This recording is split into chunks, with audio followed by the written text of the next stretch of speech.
Hello everyone, welcome to excel in education. Friends, इस video में हम लोग बात करेंगे असिस्टेंट प्रोफेसर एडवर्टीजमेंट 51 के लिए हम तैयारी कर रहे हैं। तो उसी संदर्भ में टीचिंग एंड रिसर्च एप्टीट्यूड, वहाँ से भी आपके क्वेश्चन आते हैं। यूनिट सेकंड में आप देखिएगा सिलेबस में टीचिंग एंड रिसर्च एप्टीट्यूड, जिसमें आपके टीचिंग एप्टीट्यूड से रिसर्च एप्टीट्यूड और थर्ड पॉइंट आपका यूजीसी की भूमिका। ठीक है, तो ये सारे सिलेबस में पॉइंट्स दिए हुए हैं। तो इसी संदर्भ में हम प्रीवियस ईयर के क्वेश्चंस देखेंगे, वो भी रिसर्च एप्टीट्यूड के। ठीक है, प्रीवियस ईयर्स के क्वेश्चन देखना इसलिए ज़रूरी होता है, उससे आपको एक पैटर्न का पता लगता है। तो इस वीडियो में वो सारे क्वेश्चंस हैं PYQ, जो कि 2014, 16 और 21, मतलब जब भी पेपर हुआ था आपका असिस्टेंट प्रोफेसर का, तो जो भी चारों सेट थे, सभी साल में 4 सेट इस तरह पूछे जाते हैं। तो वो सारे ही क्वेश्चंस मैंने यहाँ पे लिए हैं। ठीक है, तो हम लोग देखते हैं। और चैनल पे आप पहली बार विजिट कर रहे हैं तो चैनल को सब्सक्राइब जरूर करिए। ठीक है, वीडियो पूरा देखिएगा। वीडियो पसंद आएगा तो लाइक एंड शेयर ज़रूर करिएगा। इसके पहले भी मैंने कई वीडियो डाल रखे हैं, जिसमें कुछ करेंट अफेयर के हैं और आपके पॉलिटी से संबंधित हैं, संविधान से संबंधित, तो आप वो सारे देख सकते हैं। ठीक है, इसी तरह मैं और भी वीडियो आपको दूंगी, तो आप लोग चैनल को सब्सक्राइब करिए और प्लेलिस्ट में जाके ज़रूर देख लीजिए। टेलीग्राम चैनल को भी आप ज्वाइन करें, ताकि वहाँ पे जो आपके सिलेबस से संबंधित चीज़ें हैं, नोट्स हैं, वो मैं आपको प्रोवाइड कर सकूँ। ठीक है फ्रेंड्स, चलिए हम लोग देखते हैं कि क्वेश्चंस कौन कौन से आए थे। तो यहाँ पर देखिए, निम्नलिखित कथनों को पढ़िए। यहाँ पर ये पूछ रहा है, शिक्षण की प्रभावशीलता शिक्षक के विषय के समझने पर निर्भर करती है। दूसरा ऑप्शन है, शिक्षण की प्रभावशीलता शिक्षक के व्यक्तित्व पर निर्भर करती है। शिक्षण की प्रभावशीलता इफेक्टिवनेस के बारे में पूछ रहा है, शिक्षक की लिखावट पर निर्भर करती है। और शिक्षण का मुख्य उद्देश्य छात्रों को सोचने की शक्ति का विकास करना है। तो इसमें सही उत्तर को चुनना था। सही ऑप्शन है इसके A और D। ठीक है, तो यहाँ पर शिक्षक के विषय, जितना अच्छा विषय का ज्ञाता होगा उतना ही उसकी टीचिंग लर्निंग जो प्रोसेस है वो इफेक्टिव होगी। और D है, शिक्षण का मुख्य उद्देश्य छात्रों की सोचने की शक्ति का विकास करना है। ठीक है, तो टीचर की ये स्किल होनी चाहिए, ये दोनों ही स्किल इसमें होनी चाहिए। इसका राइट ऑप्शन। आगे हम देखते हैं, एक अच्छा अनुसंधान निम्नलिखित चरणों में होता है। इससे तो हमेशा क्वेश्चन पूछा जाता है, ये बहुत इंपॉर्टेंट टॉपिक है। ठीक है, आपके स्टेप्स ज़रूर पूछे जाते हैं और आपको ज़्यादा डिटेल में पढ़ना है तो मैं नेट पेपर फर्स्ट की और एजुकेशन पेपर सेकंड की भी तैयारी करवा रही हूँ। तो आप इन सिलेबस को मतलब देख सकते हैं नेट पेपर फर्स्ट और सेकंड के लिए, क्योंकि आपका जो सिलेबस है HESC के लिए और नेट के लिए लगभग सेम है। ठीक है, तो आप यहाँ से रिसर्च के मेन टॉपिक्स को भी देख सकते हैं, वो मैंने वहाँ पे कवर करा रखे हैं। नेट की प्लेलिस्ट में आप देख लीजिएगा।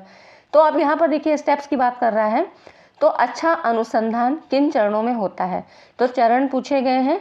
तो यहाँ इसका देखिए, उद्देश्यों की स्थापना, उद्देश्यों को पहले स्थापित किया जाता है, फिर आंकड़ों का एकत्र करना।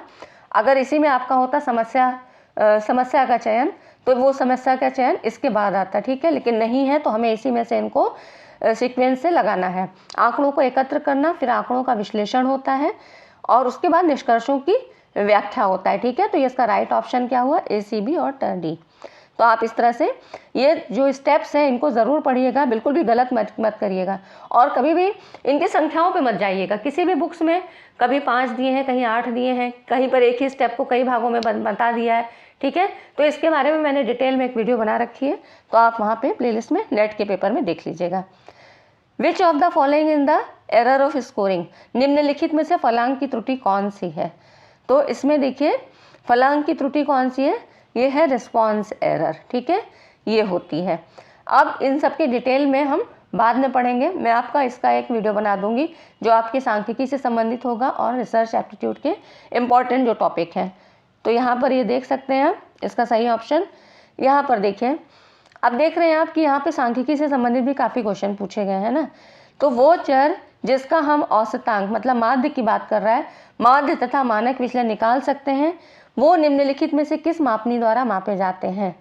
तो ये 4 स्केल्स आपने पढ़ी हैं, मैंने भी यहाँ पर वीडियो में बना रखा है, तो आप इसको देख सकते हैं। ज़्यादा डिटेल में समझना है, वैसे तो आप सबका पढ़ा ही हुआ है, लेकिन फिर भी अगर रिवीजन करना चाहते हैं तो आप प्लेलिस्ट में देख सकते हैं। तो इसका जो राइट ऑप्शन है क्या है, अंतराल मापनी है ना, इंटरवल। ठीक है, तो अब यहाँ पर देखते हैं, निम्नलिखित में से कौन सा कार्य विश्वविद्यालय अनुदान आयोग का नहीं है। तो यहाँ पर देखिए, विश्वविद्यालय और कॉलेजों को अनुदान का आवंटन, भारतीय उच्च शिक्षा को बढ़ावा देना, बौद्धिक संपदा अधिकारों का संरक्षण और विश्वविद्यालयों की वार्षिक परीक्षा का पर्यवेक्षण। तो सही ऑप्शन क्या है, नहीं पूछ रहा है, ठीक है, इसका ये चीज़ ध्यान रखिएगा। बाकी सारे क्या है, कार्य हैं, लेकिन नहीं कह रहा है तो बौद्धिक संपदा अधिकारों का संरक्षण, ठीक है, इससे इसका मतलब नहीं है, ये कार्य इसका नहीं है। बाकी सभी चीज़ें हैं, विश्वविद्यालय का अनुदान का वर्णन करता है, उच्च शिक्षा के लिए तो बढ़ावा देता ही है, और वार्षिक परीक्षा का सुपरविज़न भी ये करता है, ठीक है। तो इस तरह से आप देखिए यहाँ पर ये हो गया आपका। हाँ, नेक्स्ट अब देखते हैं पेडागॉजी किससे जुड़ा हुआ है। तो सभी को पता है शिक्षण कार्य से है। एंड्रागॉजी, पेडागॉजी, हेटेरोगॉजी आपने पढ़ा है। विश्वविद्यालय अनुदान आयोग का मुख्यालय कहाँ पर स्थित है, बहुत इंपॉर्टेंट क्वेश्चन है। राइट ऑप्शन है नई दिल्ली। नेक्स्ट हम देखते हैं शोध में एक व्यक्ति को केवल वस्तुनिष्ठ होना चाहिए या व्यक्तिनिष्ठ और वस्तुनिष्ठ दोनों। तो इसका मतलब सही ऑप्शन क्या है, वस्तुनिष्ठ और व्यक्तिनिष्ठ दोनों होना चाहिए। रिसर्चर्स की क्वालिटीज़ के बारे में भी हमने एक वीडियो में डिस्कस कर रखा है, तो आप रिवीजन के तौर पे, मान लीजिए आपने नेट बहुत पहले किया है, अब ये सारी चीज़ें आपकी जो है मिसिंग है, तो आप वहाँ से एक बार कंसल्ट कर लीजिएगा, तो आपका रिवाइज हो जाएगा, ठीक है। इस वीडियो में मैं बहुत डिटेल में डिस्कस नहीं कर रही हूँ क्योंकि वीडियो काफ़ी लंबा हो जाएगा। तो हम लोग राइट ऑप्शन को ही डिस्कस कर रहे हैं। वो चर जिसका हम औसतांक तथा मानक निकाल सकते हैं वो निम्नलिखित में से किस मापनी द्वारा मापे जाते हैं। तो ये हो गया आपका अंतराल मापनी। देखिए ये क्वेश्चन रिपीट हो गया है, मतलब कई बार पूछा गया है, ठीक है, इंपॉर्टेंट है। परिकल्पना का तात्पर्य क्या होता है। परिकल्पना मतलब संभावित उत्तर, है ना, एक टेंटेटिव ऑप्शन लिया जाता है कि उसको संभावित उत्तर के रूप में लेते हैं। बच्चों को पढ़ाने की कला और विज्ञान को क्या कहते हैं, तो पेडागॉजी कहते हैं, ठीक है। इसके बाद यहाँ आपने देख लिया कि ये चीज़ें पेडागॉजी से संबंधित होती हैं। और फिर देखते हैं प्राथमिक समंकों में सम्मिलित नहीं होती हैं। तो क्या चीज़ें नहीं होती हैं, प्राथमिक और द्वितीयक दो होते हैं जिनसे कि हम डाटाज ले सकते हैं। तो प्राथमिक में क्या चीज़ें नहीं होती हैं, पुस्तकें, ठीक है। प्राथमिक में क्या होता है कि जो शोधकर्ता होता है वो खुद जाके अपने आप चीज़ों को कलेक्ट करता है, मतलब डाटाज को कलेक्ट करता है, ठीक है, आंकड़ों को इकट्ठा करता है।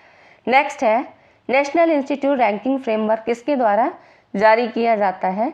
तो ये है मानव संसाधन एवं विकास मंत्रालय, ठीक है। इसका राइट ऑप्शन है MHRD, ठीक। ये हो गया आपका। फ्रेंड्स, वीडियो को अभी तक आपने लाइक नहीं किया है तो लाइक ज़रूर करें, क्योंकि इतनी मेहनत से ये 10 मिनट की 15 मिनट की वीडियो हम बनाते हैं, लेकिन कंटेंट को काफ़ी सोचना पड़ता है, फिर इकट्ठा करना पड़ता है, चीज़ों को देखना पड़ता है, आपके लिए यूज़फुल कंटेंट क्या है, इस हिसाब से यहाँ पर वीडियो प्रोवाइड करती हूँ। ऐसे ही मैं कोई भी चीज़ नहीं देती हूँ जो आपके लिए हेल्पफुल होगी, मैं वही चीज़ें देने का प्रयास करूँगी। तो मेरे लिए, मेरे मोटिवेशन के लिए आपका एक लाइक तो बनता ही है, और कमेंट भी किया करिए। टेलीग्राम चैनल को ज़रूर आप लोग ज्वाइन करें, वहाँ पर जो भी इंपॉर्टेंट कंटेंट है वो वहाँ पे मैं दे रही हूँ, ठीक है। और इसी तरह से मैंने करंट अफेयर के भी कुछ टॉपिक्स बना रखे हैं, मैं आगे भी आपको वीडियोस देती रहूँगी, तो आप लोग चैनल को सब्सक्राइब ज़रूर करें। चलिए फ्रेंड्स, आगे देखते हैं। विश्वविद्यालय अनुदान आयोग अधिनियम किस वर्ष पारित किया गया था। तो ये किस वर्ष पारित किया गया था, 1956 में, ठीक है। निम्नलिखित में से कौन सांख्यिकी विश्लेषण हेतु एक उपकरण है। इसमें आप एपरेटस की बात की है, इंस्ट्रूमेंट की बात की है, तो ये क्या है, मैटलैब, ठीक है। मैटलैब क्या है, सांख्यिकी विश्लेषण हेतु उपकरण है, और किस लिए प्रयोग किया जाता है, तो इंजीनियरिंग और वैज्ञानिकों के लिए ये डिज़ाइन किया हुआ प्रोग्रामिंग प्लेटफॉर्म है, ठीक है। तो ये हो गया आपका मैटलैब। अब देख लीजिए किस तरह से क्वेश्चन पूछे जाते हैं, है ना। निम्नलिखित में से कौन शिक्षण का स्तर नहीं है। तो ये तीनों चीज़ें आप जानते हैं, जिसमें कि कौन सा नहीं है, तो विभेदीकरण स्तर, ऐसा कोई स्तर इसमें नहीं होता है। बाकी सभी थे आपके, मेमोरी लेवल होता है, अंडरस्टैंडिंग लेवल होता है, रिफ्लेक्टिव लेवल होता है, ये तीनों आपने पढ़ रखे हैं। नेक्स्ट है निम्नलिखित विद्वानों में से किसने वैज्ञानिक शोध में पैराडाइम शब्द का प्रयोग किया था। आप देखिए कुछ हिस्टोरिकल क्वेश्चंस भी बनने लगे, तो ये किसने किया था, यहाँ पर DL मॉर्गन ने, है ना, पैराडाइम शब्द का। इनसे संबंधित जो भी ये टर्म्स आ रहे हैं ना, मैं एक वीडियो आपको बना के दूंगी, जिससे कि वो चीज़ें आपको क्लियर होती चले। क्योंकि देखिए बहुत ज़्यादा डीप क्वेश्चन नहीं पूछे गए हैं, लेकिन फिर भी कुछ ऐसे क्वेश्चंस पूछे गए हैं जिनमें जो कि नेट से संबंधित नहीं है ना, तो वो चीज़ें मैं आपको अगले वीडियो में दूंगी, ठीक है। तो चैनल को आप लोग सब्सक्राइब ज़रूर करिएगा। नेक्स्ट है शोध के दौरान ऐसी परिकल्पना का चयन बेहतर है जो क्या हो, अंतरिम हो। सही ऑप्शन क्या है, देखिए इसमें से ये कोई भी ऑप्शन नहीं हो सकता है कि निश्चित हो, ऐसा नहीं हो सकता है जांची हुई हो। इसकी जांच तो हमें करनी ही है, रिसर्च प्रोसेस यहीं से स्टार्ट होता है, परिकल्पना के बनाने के बाद ही सर्वमान्य हो ऐसा ज़रूरी नहीं है। तो इसका राइट ऑप्शन क्या है, अंतरिम हो। ठीक है, नेक्स्ट है निम्नलिखित में से कौन सा शिक्षण का स्तर नहीं है। तो अब देखिए यहाँ पर क्या है, आपने ये भी क्वेश्चन पिछली स्लाइड में भी पढ़ा था, लेकिन वहाँ पर डिफरेंट थे, है ना, ये ऑप्शन आपके डिफरेंट थे। वहाँ पर क्या था, आप देख रहे हैं विभेदीकरण स्तर था, है ना, यहाँ पर विभेदीकरण स्तर। तो ये ऑप्शंस को भी ध्यान रखते चलिए। यहाँ पर देखिए श्रवण स्तर दे रखा है, तो शिक्षण का स्तर कौन सा नहीं है, तो श्रवण स्तर से कोई मतलब यहाँ पर नहीं होता है। ठीक है, तो इसका राइट ऑप्शन क्या हुआ, श्रवण स्तर। शोध की किस विधि में कारण एवं प्रभाव संबंध स्थापित किया जाता है, तो वो कौन सी विधि है, एक्सपेरिमेंटल मेथड होता है, जिसमें कॉज एंड इफेक्ट का हम स्टडीज़ करते हैं। नेक्स्ट है एक अच्छी परिकल्पना की निम्नलिखित में से कौन सा विशेषता है या है, मतलब एक है या दो है। तो इसका राइट पहला ऑप्शन है देखिए संप्रत्यात्मक स्पष्टता, और दूसरा है व्याख्या की परीक्षणिकता। अब इनमें से बताना है, सही कूट का चयन करना है। तो इस तरह आप देख सकते हैं ए ऑप्शन में केवल एक दे रखा है, बी में दो। तो इसका राइट ऑप्शन क्या है, सी में फर्स्ट और सेकंड दो। संप्रत्यात्मक स्पष्टता भी होना चाहिए और व्याख्या की परीक्षणिकता। भाई रिसर्च प्रोसेस में हम क्या करते हैं, परिकल्पना बनाने के बाद ही तो उसका फिर उसकी रिसर्च होती है, शोध पर कार्य किया जाता है ना। तो इसका दोनों ही ऑप्शन सही है। नेक्स्ट है, हाँ, तो यहाँ पर ये देखिए परिकल्पना की विशेषताएं आप लोग देख सकते हैं। ठीक है, तो ये सारी इसकी विशेषताएं होती हैं। अगला देखिए सांख्यिकी में व्यक्ति की आयु एक उदाहरण है। व्यक्ति की आयु क्या होती है, आपने क्वांटिटेटिव, क्वालिटेटिव, है ना, कंटिन्यूअस, डिस्क्रीट, इन सब के बारे में पढ़ा है, और नहीं पढ़ा है तो मैंने भी वीडियो बनाई है, तो आप उसमें से देख सकते हैं। तो व्यक्ति की आयु क्या होती है, सतत चर है ना। टाइप्स ऑफ वेरिएबल्स भी पढ़े हैं। ठीक है, तो आप देख सकते हैं इसमें व्यक्ति की आयु क्या होती है, सतत चर है। वस्तुनिष्ठ परीक्षण की विशेषता क्या होती है, तो इसमें वस्तुनिष्ठ परीक्षण में क्या होता है, विश्वसनीयता और वैधता दोनों होती हैं। नेक्स्ट है निम्न में से कौन केंद्रीय प्रवृत्ति नहीं है। सेंट्रल टेंडेंसी की बात कर रहा है, तो इसमें कौन सा नहीं है, तो विस्तार नहीं होता है। मीन, मीडियन, मोड आपके केंद्रीय प्रवृत्ति की मापें होती है, मेजर्स ऑफ सेंट्रल टेंडेंसी, है ना। पढ़ी है आपने मीन, मीडियन, मोड के बारे में, और इनसे काफ़ी क्वेश्चन पूछे जाते हैं। कई बार आपका फॉर्मूला ही पूछ लिया जाता है, तो इसकी भी मैं वीडियो आपको दूंगी। ठीक है, उसमें इंपॉर्टेंट जो भी चीज़ें होंगी वो वहाँ पे मैं कवर करवा दूंगी आपके। अब यहाँ पर है निम्नलिखित में से कौन सा शोध वर्तमान परिस्थितियों में सुधार पर केंद्रित है। तो सभी को पता है कौन सा होता है, एक्शन रिसर्च होता है, क्रियात्मक शोध होता है, वर्तमान परिस्थितियों के लिए होता है। टाइप्स ऑफ रिसर्च, ये भी वीडियो रिसर्च के टॉपिक में मैंने बना रखी है, research aptitude net paper first के लिए, आप देख सकते हैं टाइप्स कौन कौन से होते हैं। जांच पड़ताल की प्रक्रिया से एकत्रित किए गए मूल आंकड़ों को क्या कहते हैं, तो इनको क्या कहते हैं, प्राथमिक आंकड़े, है ना। प्राथमिक और द्वितीयक आंकड़े आपने पढ़े, तो इन्हीं को जांच पड़ताल की प्रक्रिया से जो रिसर्चर होता है खुद से इकट्ठा करता है। ये हो गया आपका प्राथमिक आंकड़े। और द्वितीयक आंकड़े क्या होते हैं, जो आपको कहीं से मतलब पहले से लिखे हुए हैं, कहीं पहले से संग्रहित हमको मिल जाते हैं, वो द्वितीयक आंकड़े होते हैं। ठीक है, नेक्स्ट है, अब देखिए फुल फॉर्म भी पूछा है। नेक का फुल फॉर्म क्या है, national assessment and accreditation council. क्या काम करती है, ग्रेडिंग देने का काम करती है ना। अगला क्वेश्चन है प्रथम राष्ट्रीय शिक्षा नीति कब घोषित हुई थी, तो ये 1968, 24 जुलाई, ये डेट ज़रूर याद रखिएगा। देखिए डेट मेंशन कर रखा है 24 जुलाई 1968 को। ठीक है, तो ये हो गया राष्ट्रीय शिक्षा नीति। और अगर शिक्षा नीति आपकी पूछ सकता है 2020 में क्या क्या चीज़ें थी, तो वो भी वीडियो है, डिटेल वीडियो मैंने बनाई है, आप उसमें से देख लीजिएगा। काफ़ी ऐसे छोटे छोटे फुल फॉर्म हैं जो कि पूछे जा सकते हैं, जैसे परख है, स्वयं है, तो ये सारी चीज़ें वहाँ पे दे रखी हैं, तो आप उसको देख लीजिएगा। वरना मैं तो आपका इससे संबंधित जो आपका HEST से संबंधित है वो वीडियो मैं आपको प्रोवाइड करूँगी। ठीक है, तो आप लोग चैनल को सब्सक्राइब करिए और वीडियो को लाइक ज़रूर करिए। ठीक है, अपने कमेंट्स दिया करिए ताकि मुझे भी फीडबैक मिले कि जो मैं मेहनत कर रही हूँ वो आपके लिए कितनी सार्थक है। ठीक है फ्रेंड्स, आगे देखते हैं।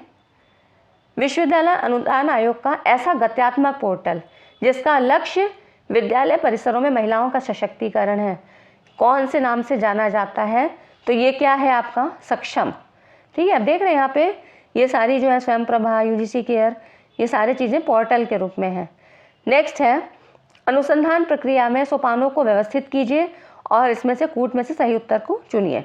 तो यहाँ पर देखिए इससे संबंधित क्वेश्चन पहले भी मैंने पढ़ा है ना, हम लोगों ने पढ़ा था, इसके पहले देखा था कि आपके जो स्टेप्स ऑफ रिसर्च, स्टेप्स के क्वेश्चंस पूछा गया था। तो यहाँ पर देखिए पहला स्टेप क्या होता है, अनुसंधान समस्या का सूत्रीकरण, ठीक है, पहले नंबर पे होता है।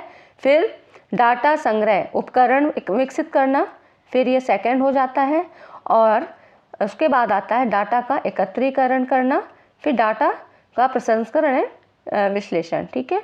तो ये हो गया आपका, ये इसका क्रम हो गया। इस तरह से एक बार आप उन स्टेप्स को ज़रूर देख लीजिएगा ताकि गलत ना हो। अगला देखते हैं, निम्नलिखित में से कौन एक साक्षात्कार का प्रकार नहीं है। तो कौन सा नहीं है, इसमें विशेष कोई नहीं होता है ना। Constructor, half constructor, semi constructor, इस तरह से होता है। तो इस तरह से ये साक्षात्कार के प्रकार होते हैं जिसमें विशेष कुछ नहीं होता है। तो इसका ये हो गया है संरचित, असंरचित, सेमी कंस्ट्रक्टेड, इस तरह से होते हैं लेकिन विशेष कुछ नहीं होता है। अगला क्वेश्चन है, विश्वविद्यालय अनुदान आयोग का प्रथम अध्यक्ष कौन था। तो कौन से थे, ये हैं डॉक्टर शांति स्वरूप भटनागर, सही है, इसका right option doctor Shanti Swarup Bhatnagar. बहुत इंपॉर्टेंट क्वेश्चन है, नेट में भी एक बार पूछा गया है, 2020-21 में एक बार पूछा गया है। और अगर वर्तमान की बात करें तो कौन है, यूजीसी के चेयरमैन प्रोफेसर जगदीश कुमार, ठीक है, ये भी पता होना चाहिए, करंट से क्वेश्चन यहाँ बनता है। उसके बाद देखिए, संकेतों के मदद से आंकड़ों में चित्र में प्रस्तुति को क्या कहते हैं। तो ये क्या होता है आपका चित्र आरेख, इसको कहते हैं, ठीक है। नेक्स्ट है, नीचे दी गई शोध विधियों में कौन सी विधि परिकल्पना प्रक्रिया इष्टतम रूप में बाह्य चरों की भूमिका को संरक्षित करती है। तो बाह्य चरों की भूमिका को किसमें कंसीडर करते हैं, तो आपके एक्सपेरिमेंटल मेथड में करते हैं ना, पता ही है कि बाह्य चरों को इसमें नियंत्रित किया जाता है, तो प्रयोगात्मक विधि होती है। देखिए अगला देखते हैं, ये देखिए, विचारों एवं कथनों का उत्कृष्ट संगठन करते हुए लिखने का कौशल एक उदाहरण है। तो वो किस चीज़ का उदाहरण है, बोझ या समझ, है ना, बोधात्मक स्तर की बात कर रहा है, किसका था, मॉरिसन का। और लेकिन इस क्वेश्चन को यूपीएचईएससी ने अपने आंसर की में इसका राइट ऑप्शन क्या दिया था, संश्लेषण, ठीक है। तो जो पहले आंसर की आई थी उसमें इन्होंने संश्लेषण कहा था। तो अधिकतर क्या होता है कि यूपीएचईएससी का जो वो खुद से आंसर मानती है उन्हीं को ही लेते हैं, क्योंकि वहाँ पर कुछ सुनवाई तो होती नहीं है, तो इसीलिए जो वो कहती है उसी को मानना पड़ता है। अगला क्वेश्चन देखिए, मध्यांक की गणना के संदर्भ में निम्नलिखित कथनों में से कौन सा या कौन से कथन सही हैं। ये कथन दिए हुए हैं, देखिए पहला है आंकड़ों का वितरण सामान्य, फिर दूसरा है प्रत्येक आंकड़ा महत्वपूर्ण होता है, तीसरा है शुद्धता और विश्वसनीयता की बात करता है ना। इसमें तो सही उत्तर क्या है इसका, तो डी है, इसमें तीनों ही, ये तीनों ऑप्शन सही है, ठीक है। तो ये हो गया आपका, आंकड़ों का वितरण सामान्य होना चाहिए और प्रत्येक स्कोर महत्वपूर्ण होता है, रिलायबिलिटी उसकी एक्यूरेसी की बात करता है ना, दोनों चीज़ें ज़रूरी हैं। तो ये हो गया आपका, इस तरह से तीनों ऑप्शन सही हैं, ठीक है फ्रेंड्स। तो ये हो गए आपके जो 2014 से लेके 2021 तक जितने क्वेश्चन पूछे गए थे रिसर्च एप्टीट्यूड के यूजीसी के, वो मैंने यहाँ पे इस वीडियो में कवर किए। तो उम्मीद करती हूँ ये वीडियो आपके लिए बहुत हेल्पफुल होगी। पसंद आई हो फ्रेंड्स तो लाइक ज़रूर कर दें और चैनल को सब्सक्राइब करें, बेल आइकन को ज़रूर प्रेस करें, ठीक है। अब तक आपने लाइक कर दिया होगा। मिलते हैं अगली वीडियो में किसी एक इम्पॉर्टेंट टॉपिक के साथ, तब तक चैनल पे बने रहिए। Thanks for watching.